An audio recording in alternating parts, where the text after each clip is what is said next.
All right, this is leg one. Meet Ramona Lambert, and she is right now getting an oxidative stress blood draw. This is called the T-bars test. So she wants to be her own story, and we are very excited about this. So this is July 7th to July 18th, 2017. So we're just documenting this day and her two beautiful nurses that are very amazingly drawing her blood right now. So just mark this day, and we're looking forward to seeing what happens. She's going to be starting the amazing little yellow pill, little golden wonder as I call it, and we'll be coming back and doing a redraw of this test in about 45 days. So this is just document one. So you ready, Ramona? Here we go. Yes. Yeah.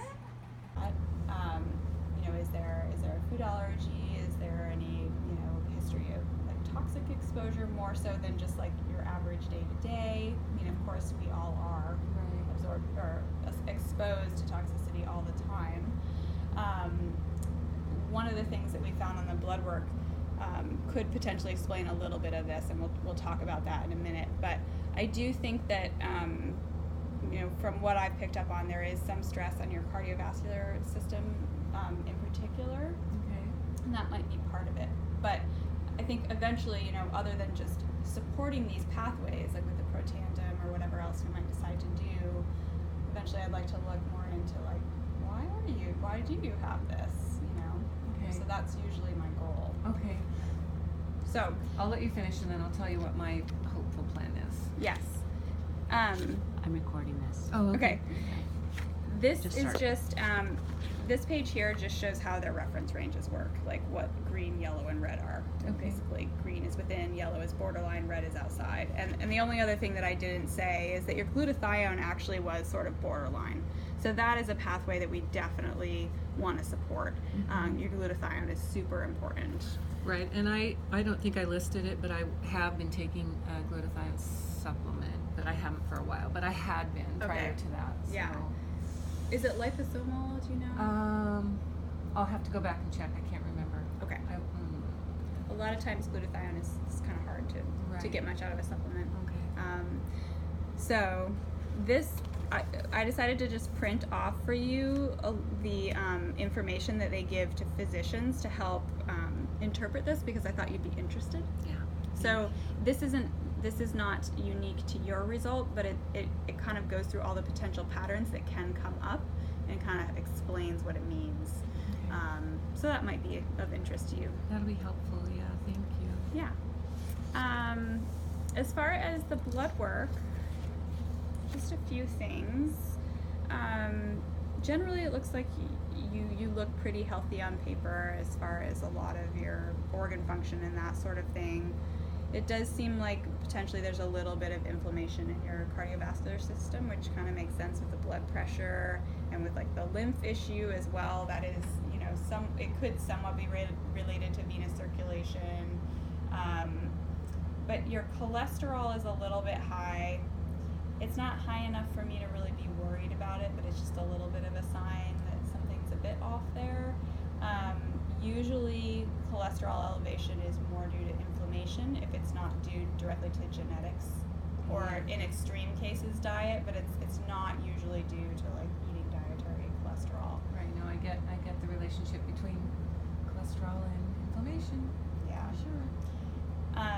Your HDL, which is your good cholesterol, is really nice and high, so that really offsets the risk of your LDL, which is your bad cholesterol, being a little bit high. What's a normal range here for? For LDL, I would say lower 100s is best. Okay. But they are saying like anything under 130 is considered normal. And with the total cholesterol, they give a range up to 200. I think that a cholesterol of anything up to 250 is generally fine. They're pretty stringent about their cholesterol values, which really aren't based in like good science. They're more deemed by what drug companies think a person's cholesterol should be. Really what's more important is the ratio of the types of cholesterol that you have, and your HDL, which is your healthy cholesterol, being nice and high, really makes this total cholesterol of 259 not as high as it sounds, if that makes sense. but still, you know, you are creating extra cholesterol, and why is that? There's some information present. Yeah. As far as your metabolic panel that looks at blood sugar, electrolytes, liver, kidney, gallbladder function. All right, here we go. I am with Ramona Lambert. May I say the beautiful Ramona Lambert? And we are 50 days from our first blood draw. She had her first one, her T-bars test done, and we did get the results back that indeed she is very high in oxidative stress levels. So 50 days later, on the little yellow pill, the little golden wonder, Protandim, and others, we are having second blood draw. So this is the draw itself, and then we'll go back to the labs and then to the homeo or the naturopath. So we are just officially documenting this September 6, 2017, and boy, are we excited for the result. Yeah. Move. Usually I have to do this, turn around to let people by. I literally moved my legs back, like I got my knee. I haven't been taking any measurements. I think you measured me. But, so there's a lot more flexibility in my knee. I mean, the swelling is still there. I need to get scheduled for some lymphatic drainage. I know you do some of that, right? Creating a sacral. Okay, I need to get the manual lymphatic drainage massage Yeah, I don't do that. going. But- But I kind of think in my head with what the Protanim's been doing and clearing out my system so much, that's kind of an overload on the lymph system, right? So I'm thinking, Just dealing with that detoxification. yeah. So Uh-huh. I think for a while I may not see any reduction in size. Yeah, it'd be But interesting to measure today eventually- just to see too. I mean, I'm just curious. You know, Okay. it's a good thing to track. Yeah, But if you're noticing more mobility, that's great. definitely, and more strength even in that meniscus. And have you changed the kind of exercise you're doing at all? No, it's still just walking Okay. mostly. I have an arm thing that I've been using, but Okay. not yet. But I will. It's good to take that slow too, so you don't have to do Yeah. it yourself and just like wait till you're ready. And Yeah. all right. Anything else to report? I can't think. No. Okay. And so you took the Protandim really regularly, and were you taking anything else? I stopped everything else. All those. Okay. And then we had talked about starting on like the castanea for the lymph and the cartitone only if needed for the blood pressure, and then fish oil and the active folate and B12. But you waited on all that. You just done the Protandim. Okay. Okay. So as far as what we see, we definitely had some improvements, which is awesome. Not all the way there yet, but there have been some improvements.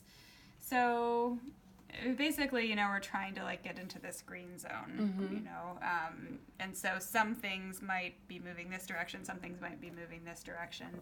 But I really don't think that we had anything at all move in the wrong direction, and most everything has moved at least a little bit. You know, we haven't gotten completely normalized everywhere, No. but that's not really to be expected after just a month, I don't think.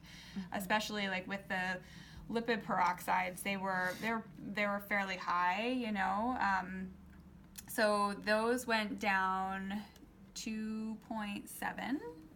Which, relatively speaking, that's a pretty significant percent change. What is that percent change? Good question. Want me to calculate it? Sure. How do you calculate that? Well, we just divide one by the other. So it would be 9.2 divided by 9.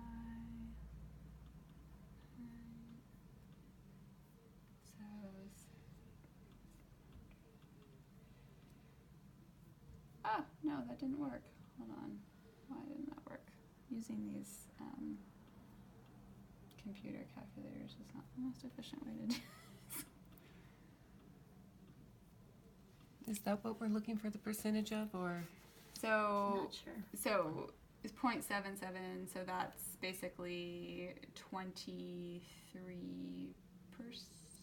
Wait, is that right? 23%? Okay. Okay. That's pretty good. Yeah. Yeah. And then what about these? So you got a little, let's see here. Where are we? So glutathione, well, it's in the green now. It went from 35 to 30. Oh yeah, I'm getting confused. I'm like, which one okay. was the first and which one was the second? Sorry, because I'm like right-handed, so I'm looking in this direction. Yeah, so this is the second. Yeah, so your glutathione and your glutathione peroxidase, which is an enzyme, it's not glutathione, and then superoxide dismutase. Basically, what we saw this first time is they were both a little bit increased, meaning they were working hard, to just try and create more antioxidants and reduce oxidative damage, and they've both come down, the glutathione peroxidase fairly significantly, and the superoxide dismutase only a little bit at this point. Mm-hmm. So there is shifting, it's small, and then generally speaking, the antioxidant protection is looking a little bit better. Like, you see, like your glutathione was at 841 and now it's at 981, so it's come into the green. Your total antioxidant capacity has edged up a little bit. And then, some of them have shifted a little bit in either direction, but I would say like the overall pattern is that you're getting more more into the right zone with all of them when you look at it, as a whole. Comparatively, yeah. Yeah. Okay. And yeah, that was it. So